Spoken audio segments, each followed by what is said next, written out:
Sampai sekarang kayaknya kok belum ada yang menyampaikan kepada Pak Prabowo, bahayanya MBG, bahayanya 3 juta rumah, kalau dijalankan as is. Kalau Pak Prabowo dikasih laporan, "Pak, uang ada, Pak, program jalan bagus, Pak, pembeli ada," ya Pak Prabowo akan mengatakan go ahead. Tapi kalau dikatakan, dilaporkan, "Pak, uangnya nggak ada, Pak, pembelinya nggak ada," saya rasa Pak Prabowo akan berpikir ulang. Data Oxford University itu menunjukkan kita adalah negara dengan jumlah kementerian terbanyak di dunia. Kita masih belum melihat pemerintah Prabowo dan Mas Gibran, hampir lupa, mohon maaf, belum mempunyai program-program yang komprehensif, yang konkret. Siapa yang menjalankan, kapan, bagaimana, belum. Dan yang the ugly, ini harus segera diluruskan. The disconnect between the leaders and the reality. Pemimpin kita di-feeding dengan informasi-informasi yang menurut saya tidak benar. Beberapa hari yang lalu, seorang wartawan media ekonomi tanya ke saya, "Mas Wija, ekonomi kayaknya sedang memburuk. Pertumbuhan mungkin lambat, rupiah melemah, harga emas tinggi. Kira-kira apa dampaknya bagi kita?" Gitu. Simpel saja saya jawab, Pak Mahfud. Indonesia emas makin sulit dicapai. Karena emas makin mahal, makin sulit didapat. 8 hari yang lalu, saya diundang acara Saresan Ekonomi, di mana Pak Prabowo hadir. Kemudian saya beruntung diberi kesempatan untuk menyampaikan usulan kepada beliau langsung. Walaupun hanya 2 menit. Nah, izinkan saya memanfaatkan kesempatan ini untuk menyampaikan usulan yang sesungguhnya 15 menit. Ada media, ada teman-teman yang punya akses ke pemerintahan, semoga ini bisa sampai ke beliau. Ibu-ibu, bapak-bapak, rekan-rekan, terlepas kita sudah berusaha, pemerintah sudah berusaha, faktanya ekonomi kita menghadapi tantangan luar biasa. Minimal ada 4 tantangan yang nanti diperburuk dengan trade war-nya Presiden Trump. Yang pertama kita semua sudah tahu, tantangan fiskal. Dan kalau kita mengaca pada kuartal pertama, kok situasinya tidak akan membaik. Bahkan tahun ini akan berat, tahun depan berpotensi akan berat juga. Kuartal pertama penerimaan negara yang dalam kondisi normal naik 10% dibanding kuartal pertama tahun yang lalu, ini malah turun 16,7%. Apapun penjelasannya, ini turun. Belum lagi tahun ini penerimaan dari dividen BUMN yang ditargetkan 90 triliun itu hilang karena masuk Danantara. Ini tantangan penerimaan. Bagaimana dengan sisi pengeluaran? Alhamdulillah sisi pengeluaran tercapai. Walaupun penerimaannya tidak. Dan sisi penerimaan ini kita harus hati-hati karena ada begitu banyak program besar yang belum dimulai. Kalau ini dijalankan at full speed, maka situasi fiskal kita akan berat. Belum lagi isu besar tentang hutang yang sudah begitu menumpuk. Kita tidak punya kapasitas berhutang lagi. Ini tantangan yang luar biasa. Yang kedua adalah tantangan nilai tukar. Akhir-akhir ini banyak pengamat, banyak pihak yang cukup happy. Karena depresiasi rupiah terhadap US dollar tidak terlalu banyak. Jadi kita bisa catching up dengan US dollar. Tetapi kita lupa bahwa US dollar itu sedang turun terhadap mata uang dunia. Sedang turun drastis terhadap 6 mata uang yang dijadikan referensi. Apakah itu basket itu isinya pound sterling, euro, Swiss franc, kemudian crown Swedia, kemudian Kanada dollar, kemudian Japan yen. US dollar turun terhadap nilai-nilai mata uang itu. Kalau kita bandingkan rupiah dengan 6 nilai mata uang itu, ya turun sangat drastis. Bahkan dalam 6 bulan terakhir, dalam 1 bulan terakhir, rupiah itu melemah terhadap hampir 78% mata uang dunia. Termasuk mata uang negara-negara yang kecil, Lesotho dan lain sebagainya. Jadi ini tantangan. Yang lebih mengkhawatirkan lagi karena sumber utama capital inflow kita itu sedang bermasalah. Mesin 2 tak kita yang memproduksi capital inflow itu bermasalah.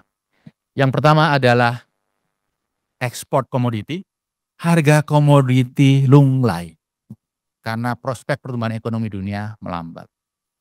Yang kedua, selama ini ternyata kalau kita berbicara ada devisa yang kita pegang, itu sumbernya banyak dari hutang, Pak. Bukan dari surplus ekspor yang kita miliki, tapi uang masuk karena hutang. Nah, dalam konteks ini, kemampuan kita berhutang juga sudah menipis. Jadi harapan atas capital inflow dari sisi hutang itu, yang mahal itu, juga makin berat. Lalu bagaimana dengan yang ketiga? Yang ketiga, Indonesia mengalami deindustrialisasi dini yang masif.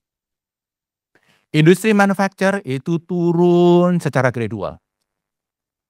Dan dikatakan tahun ini manufaktur itu mewakili 18,6% GDP. Cuman kalau kita bedah, angkanya nggak seperti itu. Kita itu pinter main data. Kenapa? Karena CPO yang sebenarnya raw material product itu diakui sebagai produk manufacture di Indonesia. Apakah ini terjadi dari sekarang? Enggak, sejak dulu. Ini adalah kecerdasan warisan. Kalau CPO dikeluarkan dari manufacture, kira-kira turun 2,5%. Jadi hanya 16% GDP kita diwakili oleh manufacture. Dan kita mengalami deindustrialisasi dini ketika GDP per kapita masih rendah.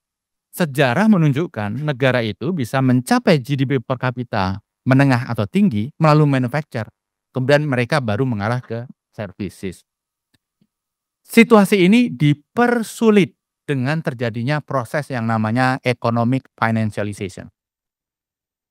Di mana sektor finance itu merambah ke semua aspek yang membuat transaksi mudah tapi mahal. Simple saja, kita lihat perusahaan-perusahaan di Indonesia yang net income-nya besar mana? Astra itu yang bisnisnya dari A to Z, itu net income-nya hanya 30 triliun.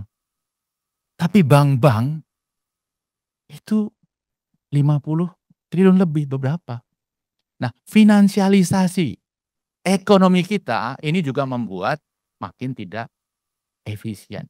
Tantangan yang keempat, ini yang paling relevan bagi kita semua.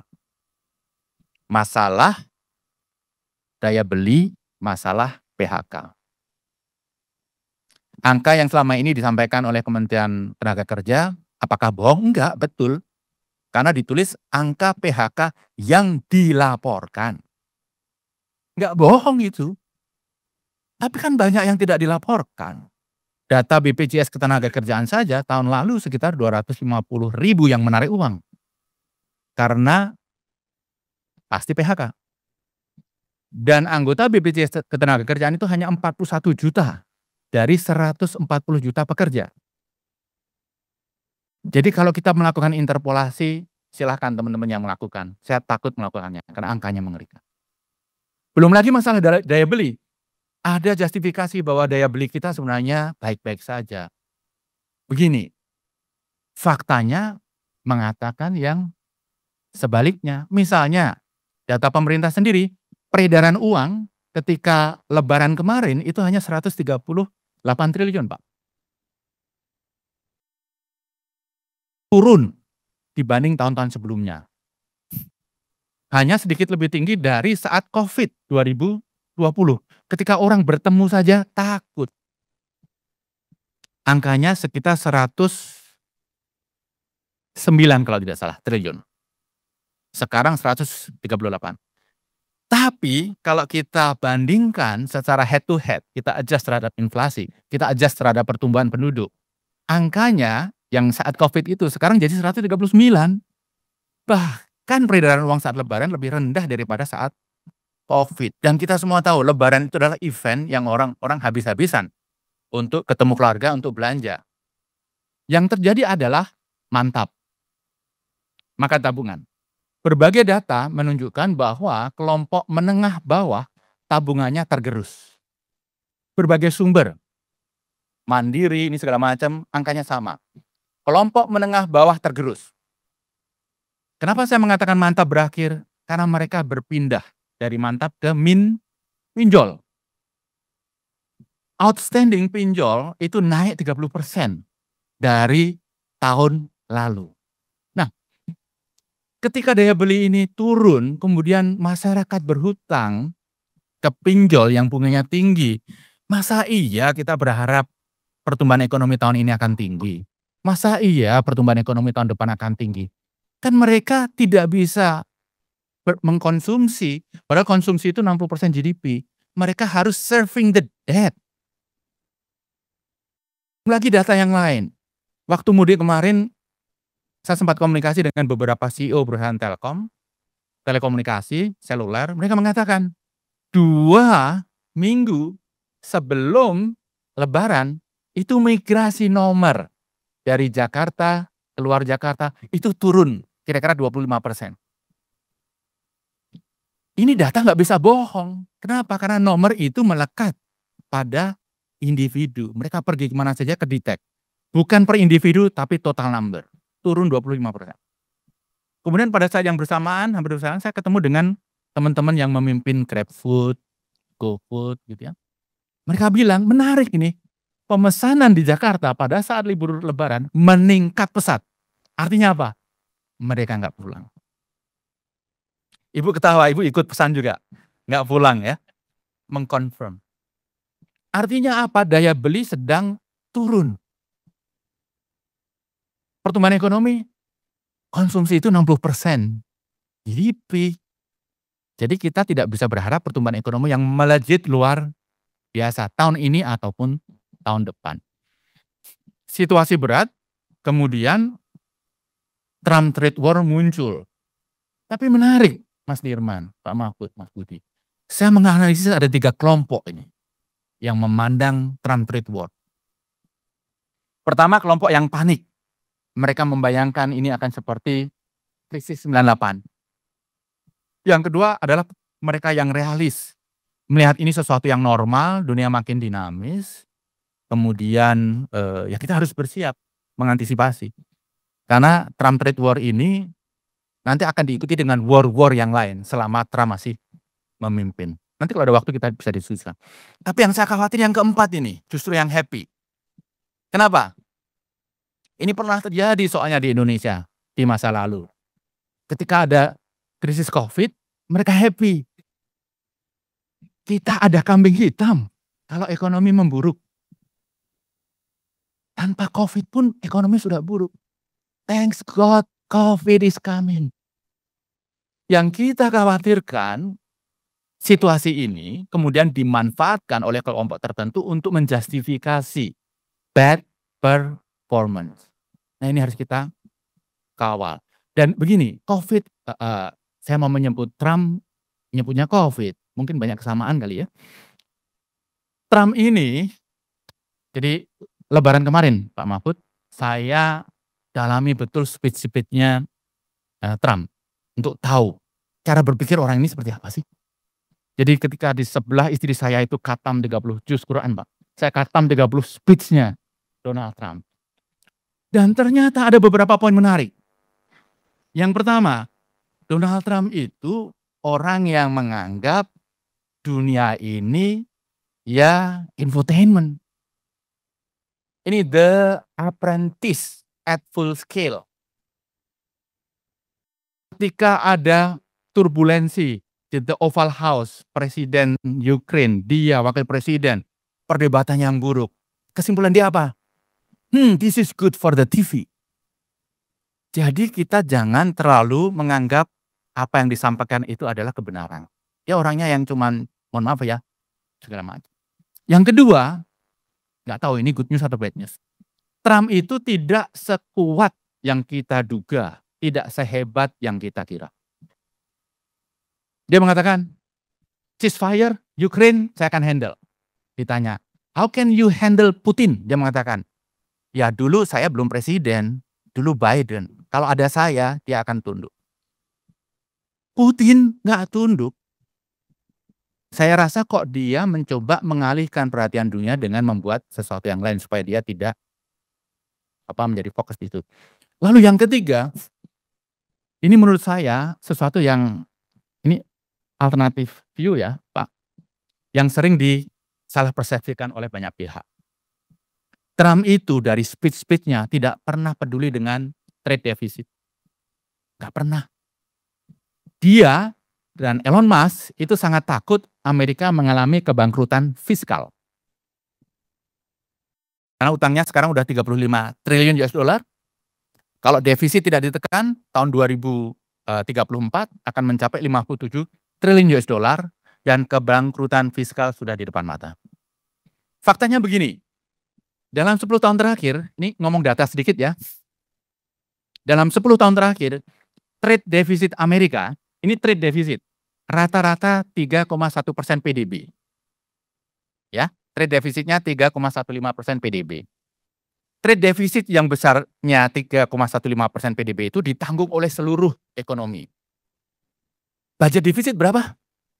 5,6% PDB. Lebih besar dari trade defisit yang ini ditanggung oleh pemerintah federal. Makanya kemudian Trump sama Elon Musk bagi tugas.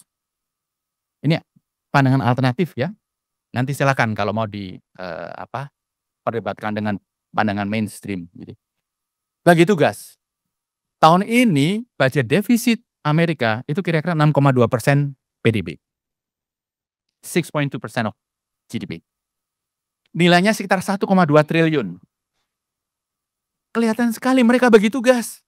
Elon Musk memangkas pengeluaran, Donald Trump meningkatkan pendapatan. Elon Musk dengan Doge-nya ditargetkan memangkas 0,5 triliun US dollar. Tapi informasi terakhir dia menyerah. Dia per tahun hanya bisa 0,18 triliun US dollar.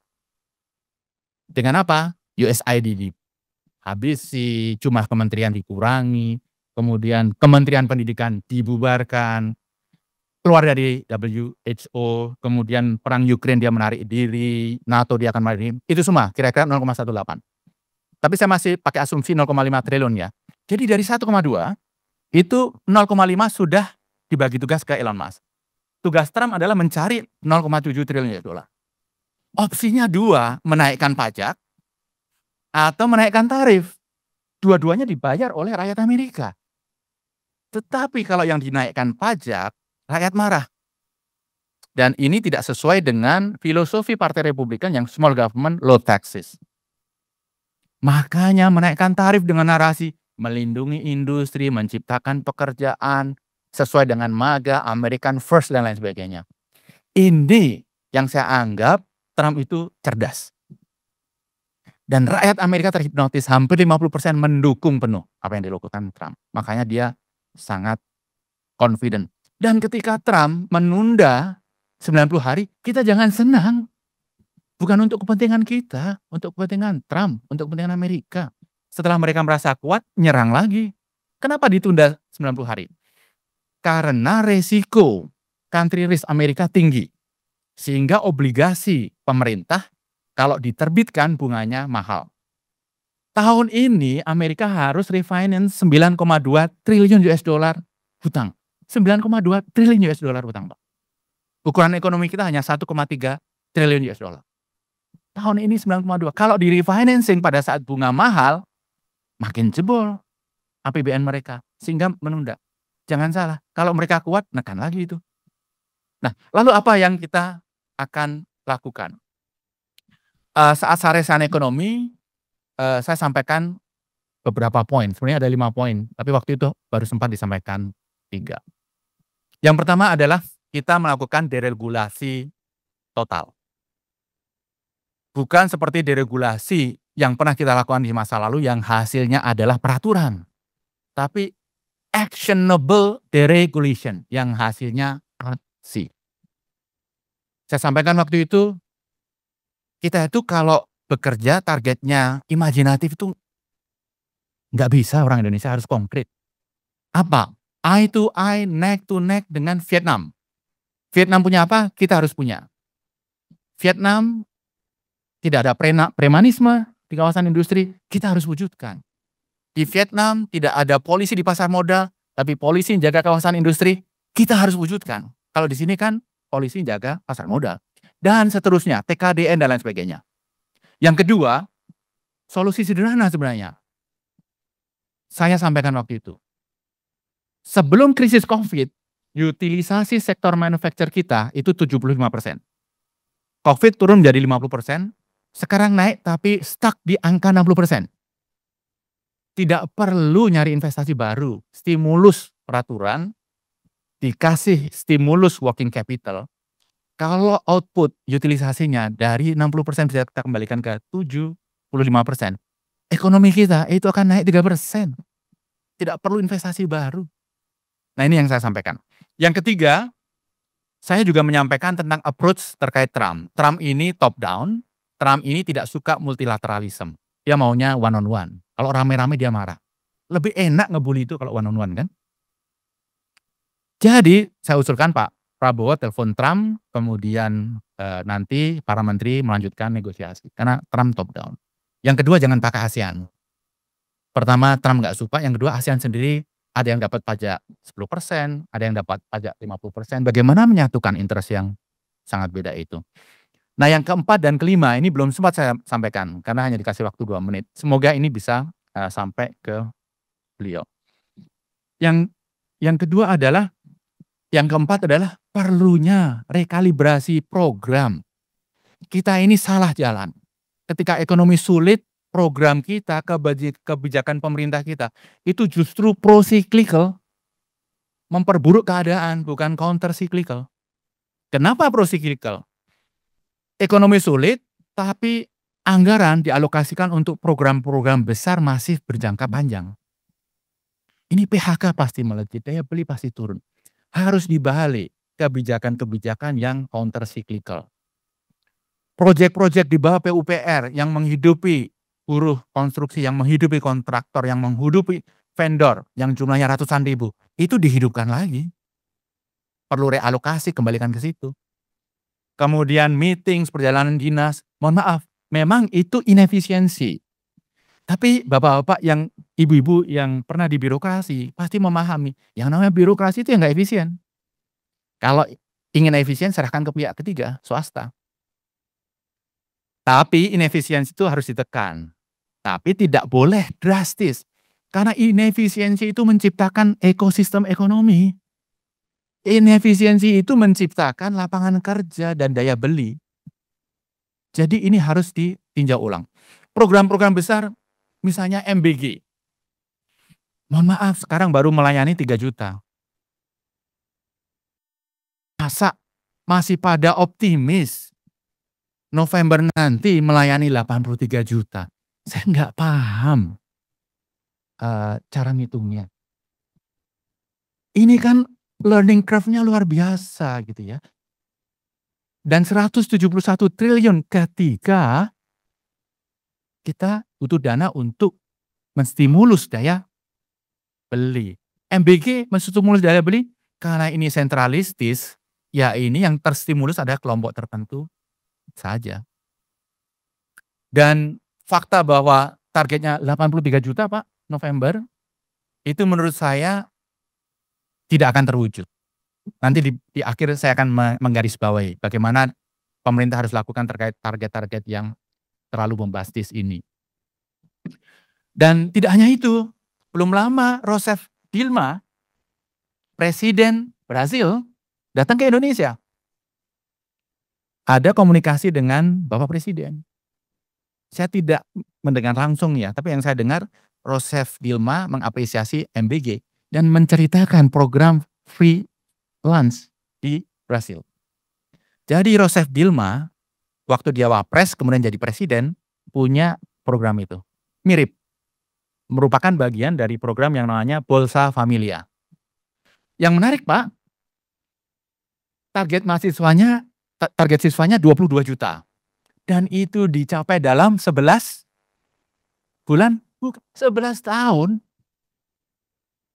Kalau kita ingin 83 juta dalam waktu 5 bulan, luar biasa. Emang kita jauh lebih hebat daripada Brasil. Tim sepak bola mereka jauh lebih hebat gitu ya. Ya mungkin pemain mereka naturalisasi semua Pak, itu nggak ada orang Indonesianya Pak, itu orang asing semua, itu naturalisasi semua gitu. Tapi ini menggambarkan target-target itu tidak realistis dan pada saat saresan ekonomi kemarin dipaparkan angka yang sama. Yang kedua, program 3 juta rumah per tahun. Tadi Mas Budi sudah menyinggung. Waktu Pak JK Wapres, saya staf khusus bidang ekonomi ditugaskan untuk mengkoordinir, memfasilitasi para menteri yang terlibat dalam program 1 juta rumah.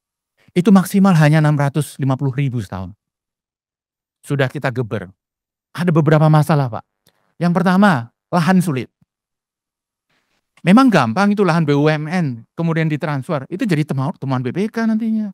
Semua takut. Yang kedua, Pemda nggak peduli dengan program perumahan. Kenapa? Di undang-undang ditulis perumahan itu adalah tanggung jawab pemerintah pusat. Yang ketiga, oke kita siapkan rumah, siapa yang mau beli? Rakyat kita dia belinya sedang turun. Dan saya khawatir kalau dipaksakan mereka yang punya kapasitas beli terbatas, ini akan jadi subprime mortgage crisis versi Indonesia. Kita nggak belajar. Yang terjadi di Amerika adalah pemerintah Amerika memfasilitasi rakyat untuk bisa dapat rumah, termasuk yang berpenghasilan rendah. Sehingga mereka dikasih berbagai insentif, mereka membeli. Ketika ekonomi mengalami perlambatan sedikit, mereka kehilangan pekerjaan, mereka nggak bisa nyicil, akhirnya rumah dikembalikan. Tiba-tiba di pasar perumahan Amerika itu banyak rumah dijual second hand murah. Harga properti drop, property bubble is the mother of all economic crisis. Kita harus hati-hati. Sampai sekarang kayaknya kok belum ada yang menyampaikan kepada Pak Prabowo bahayanya MBG, bahayanya 3 juta rumah kalau dijalankan as is.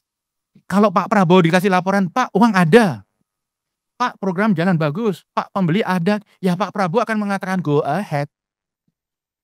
Tapi kalau dikatakan, dilaporkan, Pak uangnya nggak ada, Pak pembelinya nggak ada, saya rasa Pak Prabowo akan berpikir ulang. Yang ketiga, 80.000 koperasi. Mohon maaf, kenapa sih kita harus buru-buru? Kenapa nggak dibikin 1.000 dulu, piloting, kalau sukses baru diekspansi? Kenapa buru-buru? Membuat banyak pihak bertanya-tanya. Dan begini, kalau ingin mencontoh zaman Pak Harto, yang namanya KUD, walaupun koperasi unit desa, tapi itu terletak di setiap kecamatan, bukan desa. Kalau teman-teman suka main ke desa, akan tahu capacity di desa. Kalau dibikin koperasi per desa, akan jadi apa? Saya takut membayangkan. Jadi yang seperti ini juga tidak ada yang memberikan masukan yang sesungguhnya kepada Pak Prabowo. Saya rasa begitu. Kemudian yang keempat, program besar yang harus di restructure IKN. Kemudian GSW ya. Saya sering terbalik GBS itu kan Get Well Soon ya. GSW Garuda, Great Sea Wall gitu. Ini mahal, manfaatnya juga belum jelas. Rasanya harus di restructure. Itu yang keempat, apa tuh? Kalibrasi program-program strategik Pak Prabowo. Yang kelima, tim yang solid. Ini penting. Kenapa? Program apapun kalau timnya nggak solid, ya kita nggak bisa expect hasil yang bagus. Jumlah menteri kita, kementerian kita 58. Kalau plus wakil menteri itu 100 sekian. Data Oxford University, Pak Mahfud, itu menunjukkan kita adalah negara dengan jumlah kementerian terbanyak di dunia.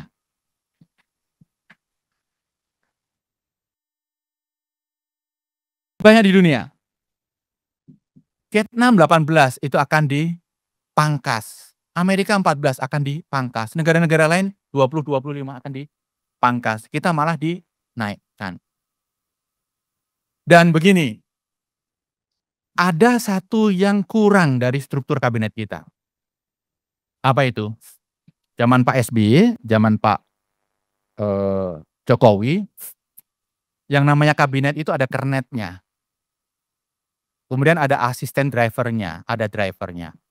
Drivernya presiden, asisten drivernya wakil presiden. Kernetnya Mensescap dan Mensesnek. Kabinet kita, sudah saya menyebutnya kabinet base tingkat. Kenapa? Harus base tingkat untuk bisa memuat semua itu. tidak ada asisten driver, tidak ada kernet. Sehingga presiden, driver, itu sambil ngatur penumpang, ngawasi penumpang, dan lain sebagainya. Sendirian. Kita kan khawatir Pak Prabowo jadi kecapean. Yang lebih parah lagi kita khawatir kalau Indonesia salah jalan. Nah, belum lagi yang namanya bus tingkat, nggak ada kernet, nggak ada asisten driver. Driver itu hanya bisa ngawasi yang kanan kirinya, Pak. Itu yang duduk di belakang, Pak. Itu malah main catur itu, Pak. Main game. Belum lagi yang di atas itu. Tidur-tidur, ngopi, begitu. Nggak ada yang ngawasi. Sehingga kabinet bus tingkat ini harus diubah. Ada banyak sosok bagus, sahabat saya, sahabat Pak Dirman, sahabat Pak Mahfud, di kabinet itu. Jadi pertahankan. Yang tidak bagus, yang sukanya duduk di lantai 2 mojok sambil ngerokok, udah ganti aja. Kabinet ini harus di-streamline. Kalau ingin bisa ngebut, ingin lincah, ingin efisien, ya jangan bis tingkat. Minibus aja. Kapasitas 24. Kita perlu kabinet minibus. Dan yang saya khawatirkan juga, yang dirugikan nanti Pak Prabowo sendiri. Ketika apa yang dijanjikan tidak terdeliver. Tapi yang paling dirugikan rakyat Indonesia. Yang juga dirugikan, kita harus berempati dengan para menteri.